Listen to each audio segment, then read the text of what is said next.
మరి దేవుని కృప ద్వారా చక్కని జ్ఞానం కలిగి మరి స్కూల్కి 3rd ర్యాంక్ పొందుకున్నటువంటి బిడ్డగా మరి దేవుని మహిమపరచుటకును స్తుతించుటకును ఆయన ఇచ్చినటువంటి ఆ గొప్ప ధన్యతను బట్టి కృతజ్ఞత స్తుతి కూడికను ఏర్పాటు చేసుకున్నటువంటి యొక్క విధానము. అయితే మరి దేవుడు మనము అంటే దేవా దేవా దేవా అని చెప్పేసి మనం అనునిత్యము ఆ మాటని స్మరించటము ఒకటే మార్గం కాదు, ఒకటే ముఖ్యం కాదు. హృదయాంతరంగమందు దేవుని యొక్క స్మరణ ఉండాలి. అలాగే చక్కని జ్ఞానమును పొందుకొనుటకు ఆ యొక్క ఆచరణ ఉండాలి. అలాగే ఈ లోకంలో దేవుని యొక్క విధి విధానాలకు తగిన విధమైనటువంటి జీవితాన్ని జీవించుటకు కూడా జ్ఞానము అవసరం. ఎందుకంటే చిన్నపిల్లలు వారికి తెలిసి తెలియక ఒక విధమైనటువంటి ఆలోచన విధానాన్ని కలిగి ఉంటారు. మరి ఏ ఆలోచన విధానంలో మనం ముందుకు వెళ్ళాలి, ఏ రీతిగా ఉండాలి, ఏ విధంగా మనం ఉంటే దేవుని యొక్క ఆదరణను పొందుకొని మనం ఉన్నతమైన శిఖరాలను అధిరోహించి దేవుని నామ మహిమార్థమైన జీవితాన్ని మనం జీవిస్తాము అనే విషయాలను పరిశుద్ధ గ్రంథం నుండి మనం ధ్యానం చేసుకుందాం. మొదటగా చూడండి అమ్మా, సామెతల గ్రంథము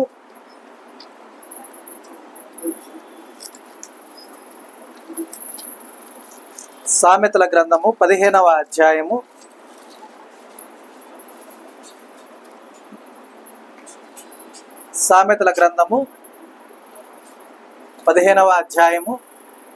33వ వచనం చూడమ్మా.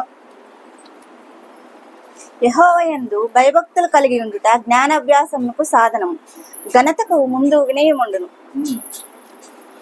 ఘనత వహించాలి. సహజంగా ఈ లోకంలో ఎవరైనా సరే ఒక పేరు కోసమే ప్రాకులాడతారా లేదా? చిన్న బిడ్డలు తల్లిదండ్రుల దగ్గర మన్ననలు పొందుకొనుటకు, వారి దగ్గర మంచి పేరు తీసుకొచ్చుటకు ప్రయత్నాలు చేస్తుంటారు. అలాగే ఎవరైనా కావచ్చు. ఇప్పుడైతే మనం ప్రజెంట్ ట్రెండ్ మనం చూస్తున్నాం, ఎలక్షన్స్. వారు 5 ఏళ్ల క్రితం అంటే ఈ రోజుకి 5 ఏళ్ల క్రితం గెలిచి ఉండగా ఈ 5 సంవత్సరాలు మనకు కనపడి ఉండదు. మనం వెళ్ళినా వాళ్ళు వెతకాల, అవునా? ఇప్పుడు వారి వినయ విధేయతలు మన కళ్ళ ముందు కనబడుతూ వెళ్తుంటాయి, అవునా కదమ్మా? ఆ రోజుల్లో అంటే పదవి ఉన్న రోజున రోడ్డు మీద వెళ్తూ ఉంటే ఎవరిని అడ్డం వస్తే ఒకవేళ తిట్టే వాళ్ళేమో,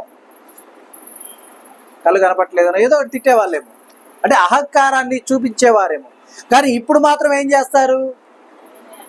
కడు పేదైనా సరే, ఏమ్మా బిచ్చగాడైనా సరే ఓటు హక్కు ఉంది అంటే మాత్రం ఈయన అయ్యా అయ్యా అని అడిగితే అప్పుడు ఇచ్చాడో ఇవ్వలేదు, కానీ ఇప్పుడు మాత్రం ఏమడుగుతారు? వెళ్ళి మాకే ఓటు వేయాలి అంటే వినయాన్ని చూపిస్తారు అక్కడ, అవునా?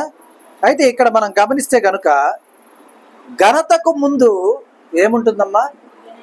ఇప్పుడు ఘనత, అబ్బా ఇన్ని ఓట్ల మెజారిటీతో గెలిచాడు అని ఎవరినన్నా గెలిచిన వాళ్ళని మనం చెప్పుకున్నాం అనుకోండి, ఎలక్షన్కి ముందు వాళ్ళ క్యాంపెయిన్లో వాళ్ళు ఏం చూపిస్తారు? అంతేగాని నాకు ఓటు వేయకపోతేనా నీ ఇష్టం అంటారా? అంటే నీ ఇష్టం అనేదాకా కూడా ఉండదు, అవునా? కానీ మనము గమనించాలి, మనం ఒక ఘనతని పొందాలి అంటే మనకేం అవసరం అమ్మా? వినయం అవసరం. వినయము లేకుండా ఘనత పొందుట అసాధ్యం. కాబట్టి వినయ విధేయతలు కలిగిన వారుగా మనం ఉండాలి. అయితే చక్కని జ్ఞానాన్ని మనం పొందుకోవాలంటే ఏముండాలమ్మా? యెహోవాయందు భయభక్తులు కలిగి ఉండుట దేనికి మూలమై ఉన్నది? జ్ఞానాభ్యాసము. అంటే జ్ఞానాన్ని ఎలా పొందాలో ఆ యొక్క అభ్యాసమునకు ఏమై ఉన్నది? సాధనమై ఉన్నది. సాధనము అంటే అర్థం ఏంటి? సాధనమున పనులు సమకూరు ధరలోన అంటే అర్థం ఏంటమ్మా? ప్రాక్టీస్ చేస్తూ ఉంటే మన పనులన్నీ కూడా ధరలోన అంటే తక్కువ రేట్లోనా? భూమి మీద. ఓకేనా? సో యెహోవాయందు భయభక్తులు కలిగి ఉండుట జ్ఞానాభ్యాసమునకు సాధనమై ఉన్నది. అంటే ఆయనందు భయభక్తులు నిజమైన భయభక్తులు, భక్తి శ్రద్ధలు. ఆ నాన్న చూస్తున్నాడిని, లేదా అమ్మ చూస్తుందని, లేకపోతే ఇంకొకరు చూస్తున్నారని కాదు మనం దేవుడిని ప్రార్థించాల్సిన విధానం.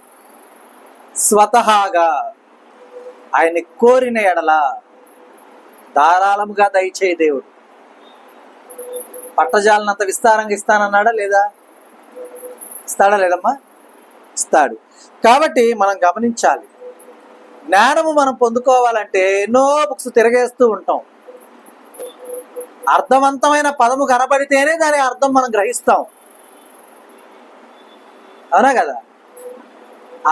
మనకు అర్థం కాని పదం ఏమైనా కనబడింది అనుకోండి, ఏం చెప్తాం?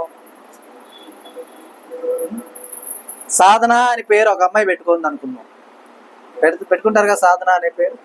ఇప్పుడు ఇక్కడ చూసి పాస్టర్ గారు ఈ వాక్యం చదివారు, ఏమని? జ్ఞానాభ్యాసమునకు సాధనము అన్నారు. అంటే వెంటనే పోయి నీకు మాత్రమే జ్ఞానం వచ్చుద్దంట, నీ పేరు సాధన అని పెట్టుకున్నావు అంటే సరిపోద్దమ్మా? సరిపోద్దా? అంటే అర్థం ఏంటి? ఒకవేళ దేవుని గురించి మనకు తెలియలేదు, ప్రయత్నం చేయాలి, ప్రయత్నిస్తూనే ఉండాలి. అర్థమవుతుందా? ఎందుకు? ఆయన ఎందుకు భయభక్తులు కలిగి ఉండట మన జ్ఞానాభ్యాసము, అంటే జ్ఞానాన్ని మనం ఎలా పొందుకోవాలో ఆ యొక్క అభ్యాసము అనగా ఏంటమ్మా? నేర్చుకునే విధానమేనా? అవునా? మరి జ్ఞానాన్ని నేర్చుకునే విధానం ఎక్కడున్నది? బుక్స్ లో కాదు ఉన్నది. ఎక్కడున్నది? దేవుని యందు కలిగినటువంటి భయభక్తులతో కూడినటువంటి దేవుని యొక్క ఆదరణను పొందుకున్న విధానమై ఉన్నది. అర్థమైందా? కాబట్టి మనము జ్ఞానాన్ని పెంపొందించుకునేవారుగా ఉండాలి. ఆ విధానం ఉండాలి అంటే మనకు మొదట ఎవరి మీద భయభక్తులు ఉండాలమ్మా? దేవుని మీద భయభక్తులు ఉండాలి. కాబట్టి గమనించాలి, అలాగా భయభక్తులు కలిగి ఆ యొక్క జ్ఞానాభ్యాసమును పొందుకున్నటువంటి వారుగా మనం ఉన్నట్లయితే మనకి ఏం వస్తుందని చెప్తున్నారు? ఘనత వస్తుంది. ఏమా? ఇప్పుడు స్కూల్ 3rd ర్యాంక్ అన్నారంటే అది ఘనత కాదా? అవునా కాదా? మరి అక్కడ ఎంతమంది ఎగ్జామ్స్ రాశారు అనేది పక్కన పెడితే ఘనతేనా కాదా? ఒక చిన్న జోక్ చెప్తా. ఇదేమి నేనేమి డిసప్పాయింట్ చేయట్లేదు, జస్ట్ ఊరక ఘనత అనే విధానాన్ని చెప్తున్నా. మనకి అడ్వర్టైజ్మెంట్ వస్తుంది, గులాబ్ జామున్ అడ్వర్టైజ్మెంట్ ఒకటి వస్తుంది. పిల్లవాడు బయట నుంచి పరిగెత్తుకుంటా వచ్చి, అమ్మ నాకు గులాబ్ జామ్ పెట్టంటే, ఎందుకు అంటే నేను ఫస్ట్ ర్యాంక్ వచ్చానంటే, రన్నింగ్ రేస్లో ఫస్ట్ ప్రైజ్ వచ్చిందంటే, సరే అని చెప్పి వాళ్ళ నాన్న గులాబ్ జామ్ నోట్లో పెట్టి ఎంతమంది పార్టిసిపేట్ చేశారంటే 2 అంటాడు. సరే 2nd ర్యాంక్ అనుకుంటా, 2nd ప్రైజ్ వచ్చిందని ఏదో అంటాడు, 2 అంటాడు. అంటే అర్థం ఏంటి? ఇద్దరే పార్టిసిపేట్ చేశారు. కానీ వెంటనే ఆ అబ్బాయి అడిగిన స్వీటు ఎందుకు ఇచ్చారు? 2nd ప్రైజ్ అనే ఘనత అబ్బాయి పొందుకున్నాడు. అది జోకే అయి ఉండొచ్చు, కానీ దాన్ని మనం మెన్షన్ చేసుకోవాల్సిన అవసరం లేదు. కానీ ఈ లోకపరమైనటువంటి విధి విధానాల్లో ఘనత పొందాలి అంటే మాత్రం మనకు ముఖ్యమైనటువంటి మన ముందు కనబడేది ఏంటిదమ్మా? వినయం. వినయం లేనిదే ఘనత వస్తుందా? రాదు. కాబట్టి మనం ఏం కలిగి ఉండాలి? వినయాన్ని కలిగి ఉండాలి. అలాగే జ్ఞానాన్ని అభ్యసించేవారుగా ఉండాలి. జ్ఞానాభ్యాసమునకు సాధనం ఏమై ఉన్నది? అంటే ఆ ప్రాక్టీస్ అంటే ఏమై ఉన్నది? దేవుని యందు భయభక్తులు కలిగి ఉండుట అయి ఉన్నది. కాబట్టి ఆ రీతిగా మనం ముందుకు సాగిపోతూ ఉండాలి. అలాగే చూడండి అమ్మా, 111వ కీర్తన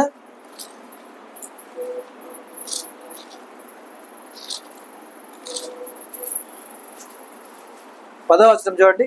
111వ కీర్తన. యెహోవా యందు భయము జ్ఞానమునకు మూలము, ఆయన శాసనములను అనుసరించు వారందరూ మంచి వివేకము గలవారు. ఆయనకు నిత్యము స్తోత్రం కలుగుచున్నది. ఆయనకు నిత్యము స్తోత్రము కలుగుచున్నది. ఎలా కలుగుతున్నది స్తోత్రము? మనమేమి మోకరిల్లి ప్రార్థనలు చేయం. అర్థమైందా? మన యొక్క బయటకు కనబడుతున్నటువంటి విధి విధానాల వల్ల దేవుడికి స్తోత్రం కలగదు, కానీ మన యొక్క నడవడిక వల్ల కలుగుతుంది. అది ఎలా వస్తుంది? యెహోవా యందలి భయము జ్ఞానమునకు మూలమై ఉన్నది. అలాగే ఆయన శాసనములను అనుసరించు వారందరూ కూడా ఏముంటుందమ్మా? వాళ్ళు ఏముంటుంది? వారిలో మంచి వివేకము గలవారు. అర్థమైందా? మంచి వివేకము గలవారంటే ఎవరని అర్థం? చక్కని తెలివి గలవారు. ఏది చేయాలి ఏది చేయకూడదు అని తెలిసిన వారు. మరి ఏది చేయాలో ఏది చేయకూడదు అని తెలిసిన వారై ఉండగా వారి యొక్క ప్రతి విధమైనటువంటి ఆ యొక్క నడవడికని బట్టి దేవుని నామానికి మహిమ కలుగుతుందా లేదా? మహిమ కలుగుతుందా లేదా? ఎలా కలుగుతుందంటే, చిన్న ఎగ్జాంపుల్, ఇప్పుడు 3rd ర్యాంక్ వచ్చినటువంటి బిడ్డ రేపు ఉన్నతమైన శిఖరాలను అధిరోహించాడు అనుకుందాం. లేదు తనకి ఇష్టమో ఇష్టం కాదో సరే పక్కన పెడితే, ఇష్టపడి చదివి చక్కగా ఒక ఐఏఎస్ ఆఫీసరో లేకపోతే ఇంకోటి అయ్యాడు అనుకుందాం. అప్పుడు ఈ యొక్క విధానాన్ని బట్టి ఎవరిని పొగుడతారు జనము? భలే తెచ్చుకున్నావా నువ్వు ర్యాంక్ అంటారా? భలే తెచ్చుకున్నావా పోస్ట్ అంటారా? ఏమంటారు? అతనికి చదువు చెప్పినటువంటి టీచర్స్ని, ఉపాధ్యాయుల్ని మరేం చేస్తారు? పొగుడతారు. అలాగే మన యొక్క నడవడిక సరైనటువంటి విధానంలో ఉండాలి అంటే మనము చక్కని వివేకము కలిగిన వారుగా మనం ఉండాలి. ఆ రీతిగా వివేకము కలిగిన వారుగా మనం ఉంటూ మన యొక్క నడతని, మన ప్రవర్తనని సరిచేసుకున్న వారుగా ఉంటే ఎవరి నామానికి స్తోత్రం కలుగుతుందమ్మా? ఎప్పుడెప్పుడు కలుగుతుంది? ఆయనకు నిత్యము స్తోత్రము కలుగుచున్నది. అర్థమైందా? ఏ రీతిగా అయితే టీచర్స్ గర్వంగా చెప్పుకుంటారు, నా స్టూడెంట్ ఈ రోజున పలానా రాష్ట్రంలో పలానా జిల్లాలో కలెక్టర్ అని చెప్పుకుంటారు. అలాగా ఒక చిన్న స్టోరీ మొన్న చదివాను నేను, మీకు కూడా తెలిసే ఉండొచ్చు. మేబీ ఇద్దరు స్నేహితులు ఉన్నారు. ఒక అతను జిల్లా ర్యాంక్ ఆఫీసరు, ఒక అతను టీచర్ అన్నమాట. జిల్లా ర్యాంక్ ఆఫీసర్ రిటైర్ అయ్యే టైంకి స్టేట్ ర్యాంకర్గా రిటైర్డ్ అయ్యాడు. ఆ రిటైర్మెంట్ ఫంక్షన్కి ఎవరైతే తన బాల్య స్నేహితుడు ఉన్నాడో, టీచర్ ఉన్నారో అతన్ని పిలిచారు. వాళ్ళ ఫ్యామిలీ అంటే వీళ్ళంతా కూడా ఫ్యామిలీ ఫ్రెండ్స్. వాళ్ళు వెళ్ళారనమాట. అక్కడికి వెళ్తే ఆ టీచర్ గారి భార్య ఉన్నారు కదా, ఆమె ఆ యొక్క విధానం అంతా చూసి చాలా ఆశ్చర్యపోయింది. అన్న మంచి పొజిషన్లో రిటైర్ అయ్యారన్న. ఎందుకంటే స్టేట్ ర్యాంకర్ అంటే కలెక్టర్లు అందరూ వస్తారు కదా, ఆల్మోస్ట్ అందరూ వచ్చేస్తారు రిటైర్మెంట్ ఫంక్షన్కి. ఆ తర్వాత 2 నెలల తర్వాత ఈయన రిటైర్మెంట్ ఉందన్నమాట. అయితే అక్కడి నుంచి ఆమెకు భయం పట్టుకుంటుంది. ఏం భయం పట్టుకుంటుందంటే, అన్న రిటైర్మెంట్ బాగా జరిగింది, ఇప్పుడు ఇంకా 2 monthsలో మా ఆయన రిటైర్మెంట్ ఉంది, టీచర్కి ఎవరు వస్తారు, బాగా జరగదేమో, ఈయన అవమానపడతాడేమో అని పాపం తనలో తాను చాలా మదన పడుతూ ఉండేదన్నమాట. ఆ టైం రానే వచ్చింది. Retirement function. ఆ స్కూల్లో ఒక పిల్లలు కానీ టీచర్స్ కానీ ఒక 200 మంది 300 మంది ఉన్నారు. ఇక సాయంకాలం మార్నింగ్ నుంచి క్లాసులు చెప్పుకొని సాయంత్రం ఇక రిటైర్మెంట్ ఫంక్షన్ జరగబోతూ ఉన్నది. ఇక ఆయన బాల్య స్నేహితుడైనటువంటి రిటైర్ అయినటువంటి స్టేట్ ఆఫీసర్ కూడా అక్కడికి వచ్చాడు. వాళ్ళంతా ఇక స్టేజ్ ఏర్పాటు చేసి అక్కడ ఉన్నారన్నమాట. ఇక పూర్వ విద్యార్థులు కూడా వచ్చారు. మా సార్ రిటైర్ అవుతున్నారని, ఆయన హెడ్ మాస్టర్గా రిటైర్ అవుతుంటే వచ్చారు. అంతా బాగానే ఉంది. మా సార్ని పల్లకీలో తీసుకెళ్లాలని చెప్పేసి వాళ్ళు ఏం చేశారంటే, పిల్లలంతా కలిసి ఆయన్ని వాళ్ళ మిస్సెస్ని తీసుకొని పల్లకి దగ్గరికి తీసుకొని వచ్చారు. ఈలోపు ఒక 3 కార్లు వచ్చాయి. ఆ 3 కార్లలో దిగిన వారు ఒకరు జిల్లా ఎస్పీ, జిల్లా కలెక్టర్, జిల్లా జడ్జి గారు వచ్చారు. అంటే ఆ జిల్లాకి కాదు, ఏదో ఒక జిల్లాకి ఉన్నవాళ్ళు, ఆ హోదాలో ఉన్న వాళ్ళు వచ్చారు. వచ్చి రావడంతోనే మా గురువు గారు అని చెప్పి ఆయన కాళ్ళకు నమస్కారం చేసి, మేము మోస్తామని చెప్పి ఆమెను కూర్చోబెట్టి వాళ్ళు మోస్తున్నప్పుడు ఆమె అప్పుడు అనుకున్నదన్నమాట, ఈయన నిజంగా పేదవాడు కాదు, భాగ్యవంతుడు. ఎలా కలిగింది? ఆ యొక్క శిష్యులు ఎవరైతే ఆ స్టూడెంట్స్ ఉన్నారో వారికి కలిగిన ఆ వినయము, వారికి ఉన్న వివేకము ఏం తెచ్చిపెట్టింది? టీచర్గా ఉన్నటువంటి ఆయన ఎవరూ లేరు బలగం అనుకున్నటువంటి రిటైర్ అవుతున్నటువంటి ఆ టీచర్కు బలం చేకూర్చింది. అవునా? వినయాన్ని వివేకాన్ని కలిగి ఉంటే మనము మన క్రియలతో, ఒకవేళ ఎవరైనా సరే మన దేవుణ్ణి తక్కువ చేసిన వారుగా ఉన్నా కూడా మన యొక్క క్రియల్ని బట్టి వారు ఏం చేస్తారు? మన దేవుణ్ణి గొప్ప చేస్తారు. ఎందుకంటే నీవు ఆరాధిస్తున్న దేవుడు నిజంగా గొప్పవాడు, అంత గొప్పవాడిని ఆరాధిస్తున్నావు కాబట్టి. ఎందుకంటే పౌలు శీలని మనం చూసినట్లయితే చెరసాలలో వారిని బంధించినప్పుడు, చెరసాల బద్దలైపోయినప్పుడు ఆ చెరసాల నాయకుడిని చూసి, ఆ తలుపు తెరిచి ఉన్నది చూసి ఆయన భయపడిపోతాడు. భయపడ్డా లేదా? భయపడ్డప్పుడు లోపల నుంచి ఒక స్వరము పలుకుట వింటాడు. ఏమని? నువ్వేమీ భయపడవద్దు, కంగారు పడద్దు, మేము ఎక్కడికి పోలేదు, ఇక్కడే ఉన్నాం. ఆ క్షణము నుండి ఆ చెరసాల నాయకుడు, అక్కడ ఉన్నటువంటి వారందరూ కూడా దేవుణ్ణి మహిమపరుస్తారా లేదా? అమ్మా, వినయము, వివేకము కలిగినటువంటి విధానం. చెరసాల బ్రద్దలైంది, నా దేవుడు బద్దలు కొట్టాడని చెప్పేసి బయటకు పారిపోలేదు వాళ్ళు. వారికి కలిగిన వివేకం ఏం తెచ్చిపెట్టింది? మన దేవుణ్ణి గొప్ప చేసే అవకాశాన్ని తెచ్చిపెట్టింది. వారిలో ఉన్న వినయం దేవుని నామాన్ని మహిమార్థంగా చేసింది. కాబట్టి వినయ విధేయతలు అనేవి చాలా ముఖ్యమైన విధానాన్ని సంతరించుకొని ఉన్నాయి. వాటి వలన దేవునికి నిత్యము స్తోత్రము కలగాలి అంటే మనం ఎవరికి విధేయులై ఉండాలమ్మా? దేవుని యందు భయభక్తులు కలిగి ఉండాలి. దేవునికి మనము విధేయులమై ఉండాలి. అర్థమవుతుందా? అలాగే చూడండమ్మా, సామెతల గ్రంథము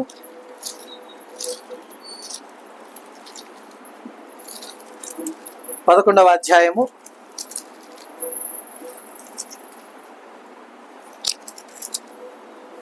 2వ వచనం చూడండి. అహంకారం వెంబడి అవమానం వచ్చును, వినయం గల వారి యొద్ద జ్ఞానం ఉన్నది. మనము అహంకారాన్ని కనుక తెచ్చుకున్నామంటే ఏముంటుందమ్మా వెనక? అవమానపడేవారుగా మనం ఉంటాం. కాబట్టి వినయము గల వారి యొద్ద ఏమున్నది? జ్ఞానం ఉన్నది. మనం అప్పుడప్పుడు ఒక సామెతను భలే వాడుతుంటాం. మనం ఎవరన్నా మన దగ్గరకు వచ్చి కనుక బాగా ఊగిపోతా మాట్లాడుతూ ఉన్నారు అనుకో, వారు వెళ్ళిపోయాక అంటాం, ఏమి లేనాక ఎట్లా ఎగిరెగిరి పడుతుంది, అన్నీ ఉన్నాకు నాలాగా ఎలా ఉంటుంది అంటావు? అణిగి మణిగి. నాకు అన్నీ ఉన్నాయి కాబట్టి అణిగి మణిగి ఉన్నా, అందుకే వాళ్ళతో ఏం మాట్లాడలేదు. వాస్తవానికి అణిగి మణిగి ఉండేవారు ఏమి కలిగి ఉన్నవారుగా ఉంటారు? వినయాన్ని, విధేయతను కలిగిన వారుగా ఉంటారు. కాబట్టి అహంకారము అనేది చాలా మనల్ని చాలా కిందకి లాగేసేటటువంటి విధానమై ఉంది. దాన్ని మనకు బాగా తెలుసు. అహంకారం అంటే ఏంటిది? 3 అక్షరాల పదం ఇంగ్లీష్లో ఏంటమ్మా? ఏంటమ్మా? ఈగోనే కదా. ఈగో. కాబట్టి ఆ ఈగోని గో అన్నాం, ఈని ఆపుకుందాం. ఈ స్టాండ్స్ ఏమనుకుందాం? ఎడ్యుకేషన్ అనుకుందాం. గోని వదిలేద్దాం. ఓకేనా? కాబట్టి ఎందుకంటే అహంకారం కలిగితే కనుక ఆ అహంకారం వెంబడి ఏమొస్తుందమ్మా? అవమానం వస్తుంది. అంతేగాని నేను పెద్ద అహంకారిని, నాకు కోటాను కోట్ల ఆస్తి వచ్చింది, నా చుట్టూ జనం ఉంటారంటే అదంతా కూడా కళ్ళలో ఉండేటటువంటి కళ్ళ. అహంకారం కలిగిన వారి చుట్టూ జనం ఉంటారా? ఎవరు ఉండరు. ఉంటారమ్మా? ఎవరు ఉండరు. కాబట్టి గమనించాలి, అహంకార సంబంధం కలిగిన వారుగా, అంటే అహంకార సహితులుగా మనం ఉండకూడదు. ఎందుకంటే అలా ఉంటే మన అహంకారం వెంబడి ఏమొస్తుంది? మనకి గౌరవం వస్తుంది. అంతేనా? గౌరవమే వస్తుంది. అది మనకు కాదు. మనం అహంకారం చూపిస్తాం చూసారా, వాళ్ళకి గౌరవం వస్తుంది. మనం వాళ్ళని అహంకారం ఎందుకు చూపిస్తాం? వాళ్ళని ఏదో అవమానపరుద్దామని చూపిస్తాం. ఆ అవమానం ఎక్కడికి వస్తుంది? మన దగ్గరే ఉంటుంది. కాబట్టి చిన్నపిల్లలు ఎదుగుతున్న వారుగా ఉండగా వారు తెలిసి తెలియని విధానాన్ని కలిగి ఉంటారు. ఏమి మాట్లాడాలో తెలియదు, ఎలా ప్రవర్తించాలో తెలియక ఒక్కొక్కసారి దురుసుగా ప్రవర్తించేవారుగా ఉంటారు. కాబట్టి అది అహంకారానికి సంబంధించిందై ఉంటుంది. కాబట్టి ఆ విధానాన్ని పోగొట్టుకోవాలి. కాబట్టి వినయాన్ని కలిగిన వారుగా గనక ఉంటే వారి యొద్ద ఏముంటుందమ్మా? జ్ఞానం ఉంటుంది. అర్థమైందా? ఆ జ్ఞానాన్ని పొందుకున్న వారుగా మనం ఉంటే, చూడండి, పిల్లలకి టీచర్స్ కంపేర్ చేసి చెప్తుంటారు. స్కూల్లో ఇప్పుడు చిన్నపిల్లలంతా ఉన్నారు కదా, స్కూల్లో ఆలోచించండి, ఎప్పుడు కూడా అబ్దుల్ కలాం గారిని కంపేర్ చేయలేదా మీ క్లాసుల్లో ఎప్పుడన్నా చెప్పేటప్పుడు?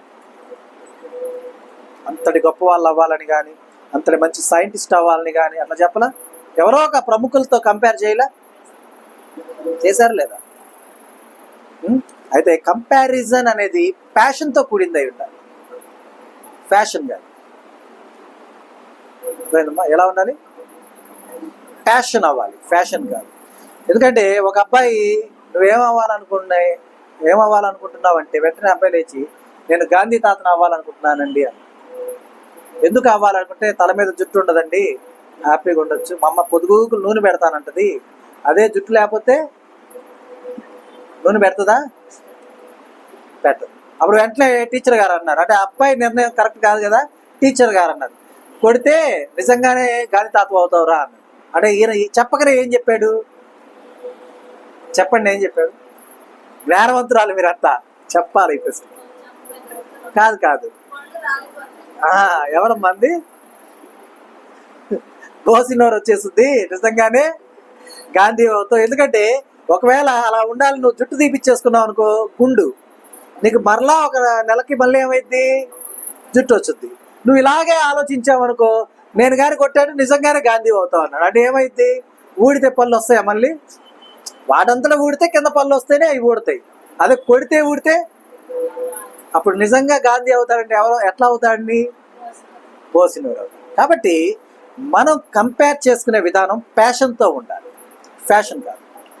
ఒకవేళ గాంధీతో కంపేర్ చేసుకుంటే అంటే రెండు విభిన్నమైనటువంటి విధానాలు ఆయన గురించి వస్తున్నా మంచిని తీసుకునేవారుగా మనం ఉండాలి. అర్థమైందమ్మా? మంచిని తీసుకునేవారుగా ప్యాషనబుల్గా మనం ఉండాలి, కానీ ఫ్యాషన్గా మనం ఉండకూడదు. కాబట్టి గమనించాలి, అహంకారం ప్రాయులుగా మనము ఎప్పుడు కూడా ఉండకూడదు. జ్ఞానమును పొందుకున్న వారుగా మనం ఉండాలి, వినయము కలిగిన వారుగా మనం ఉండాలి. అర్థమవుతుందా? ఎందుకని? ఎందుకు జ్ఞానం, ఎందుకు వినయం? ఒకవేళ ఎందుకు అహంకారంతో ఉండొద్దు? నేను ఎవరిది ఏం అడగట్లేదు, నాది నేను తింటున్నాను, నాది నేను చూసుకుంటున్నాను, నా జోలికి వస్తే నేను ఒప్పుకోను అనే వాళ్ళు కూడా ఉంటారు అహంకారంతో. సరే, ఈ చిన్న విషయాన్ని కంపేర్ చేసుకుందాం పరిశుద్ధ గ్రంథం నుండి, చివరిగా ముగించుకుందాం. చూడండమ్మా, యాకోబు పత్రిక. ఇప్పుడు ఈ లేఖనం చదివిన తర్వాత అహంకారులుగా ఉంటారా ఉండరా అనేది చెప్పాలా. 4వ అధ్యాయము, యాకోబు పత్రిక 4వ అధ్యాయము 6వ వచనం. అందుచేత దేవుడు 6వ వచనం, 4:6. చదువులే. అందుచేత దేవుడు అహంకారులను ఎదిరించి దీనులకు కృప అనుగ్రహించును అని లేఖనం చెప్పుచున్నది. ఇప్పుడు ఎవరిని ఎదిరిస్తున్నాడు దేవుడు? ఎవరినమ్మా? అహంకారులను ఎదిరించి దీనులకు ఏమిస్తున్నాడు? దీనులు అంటే ఎవరు? అణిగిమణిగి ఉండేవాళ్ళు. అంటే అణిగిమణిగి ఉండేటువంటి అర్థం ఏంటి? వినయ విధేయతలు కలిగిన వారు. అర్థమైందా? అణిగిమణిగి ఉండటం అంటే వాళ్ళు అంటే స్లేవరీగా చూసే విధానం కాదు. అర్థమవుతుంది? మళ్ళీ అలా అనుకోవాకండి, అన్నేంది ఇలా చెప్పాడు అంటే నేను బానిసన కాదు, బానిస కాదు. ఎవరు? దేవుని యందు విధేయత కలిగిన వారు.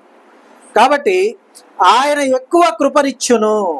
అందుచేత దేవుడు అహంకారులను ఎదిరించి దీనులకు ఏమిస్తున్నాడమ్మా? కృపను అనుగ్రహించును. మరి నేను అహంకారిగా ఉంటే నాకు కృప వస్తుందా?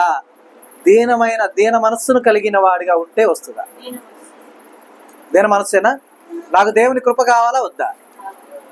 దేవుని కృప ఉంటే నేను జ్ఞానవంతున్నా కాదా? జ్ఞానవంతున్నైతే వివేకము అలాగే వినయము కలిగిన వాడినా కాదా?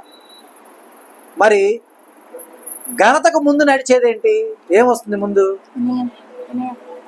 అంటే వినయం ఉంది, వివేకం ఉంది, ఏమా దీన మనస్సు ఉంది, దేవుని కృప ఉంది, దేవుని యందు భయభక్తులు ఉన్నాయి. నేను ఎవరుగా ఉంటాను? ఘనత వహించిన వాడుగా ఉంటానా ఉండనా? ఉంటానుగా. ఘనత కోసమే ప్రతి ఒక్కరూ ప్రాకులాడు. అవునంటారా కాదంటారా? ఒక ఆమె 50,000 పెట్టి పట్టు చీర కొన్నది. ఎందుకు కొనింది? ఘనతేగా. ఏం చెప్తారు? పిలిచి మరి చూపించుదా చూపిదా? నిజం చెప్పాలి. చూపిస్తా లేదా? చూపిస్తా. కారణం వాళ్ళు రేటు అడగరు, ఎవరు అడగరు. రేటు బాగుంది అంటారు. వాళ్ళు అడగకపోయినా కూడా చెప్తారా చెప్పరా? లేదంటే లేబుల్ కనపడేలాగా ముందు అటు వేస్తారా వేయరా? ఏమ్మా వేస్తారా వేయరా? అంటే జస్ట్ కిడ్డింగే. ఎందుకంటే ఘనత ప్రతి ఒక్క నరునికి కావలసింది ఏంటిది? ఘనత. కానీ తెలిసి తెలియని విధానాన్ని అవలంబించి ఘనత వహించవలసిన వారుగా మనం ఉంటూ ఘనహీనులుగా ఉంటే ఉపయోగం ఉందా? లేదుగా. దేవుని యొద్ద నీ నామము ఘనత కలిగినది ఉండాలా లేదా? ఉండాలా లేదా? ఘనంగా ఉండాలా లేదా? ఘనమైనది అవ్వాలా లేదా? అవ్వాలంటే నీవు ఎలా ఉండాలి? వినయంగా ఉండాలి. దేవుని కృపను పొందుకున్న వారుగా ఉండాలి. దేవుని యందు భయభక్తులు కలిగిన వారుగా ఉండాలి. చక్కని జ్ఞానాన్ని కలిగిన వారుగా ఉండాలి. వివేకము కలిగిన వారుగా ఉండాలి. అప్పుడు ఎవరుగా ఉంటాం? ఘనులుగా ఉంటాం. అవునా? ఘనత కావాలా వద్దా? కావాలా వద్దా? కావాలంటే ఎలా ఉండాలి?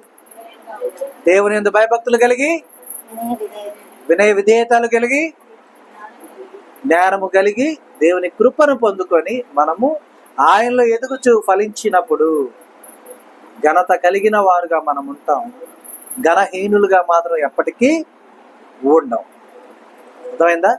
ఎందుకంటే అహంకారులకు ఏమొస్తుంది? అహంకారులకు ఏమొస్తుందమ్మా? అవమానం వస్తుంది. కానీ వివేకం కలిగిన వారికి జ్ఞానం వస్తుంది. కాబట్టి వినయం కలిగిన వారుగా మనం ఉంటూ ఘనత వహించేవారుగా మనం ఉండాలని, ఆ రీతిగా ఉండుటకై చాలిన జ్ఞానంతో దేవుడు మనల్ని నింపి నడిపించునుగాక. ఆమేన్. మరి దినము దేవుడు మనకు అనుగ్రహించిన సత్యవాక్కును బట్టి దేవుని కృతజ్ఞత ఆస్తుతులు చెల్లిస్తున్నాను. దేవుడు తన వాక్యమును దీవించునుగాక. ఆమేన్.